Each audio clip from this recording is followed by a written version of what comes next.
মটক আৰু মৰাণৰ এটা সংশোধনী হ'ব যে সেই কাউন্সিলত অকল মটক আৰু মৰাণ মানুহে ভোট দিব, নহলে এটা মানে বিতৰ্ক হৈ যায়।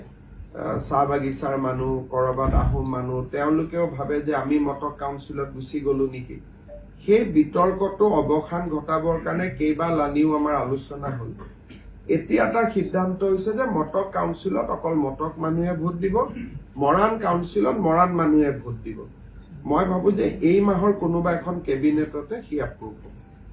এতিয়া সমস্যাটো যাতে এইবিলাক সেন্সিটিভ জাগাত কিবা এটা কাম জলদি কৰিব গৈ যাতে কোনো কাজিয়া পেচালত নাযাওঁ, সেইকাৰণে আমি অলপ লাহে লাহে আলোচনা কৰি আছো। যিহেতু এইবিলাক এনেকুৱা কথা নহয় যে আজি নকৰিলে ৰাতিপুৱাই ৰেলগাড়ীখন মানে মিছ কৰি যাম, তেনেকুৱা কথা নহয়।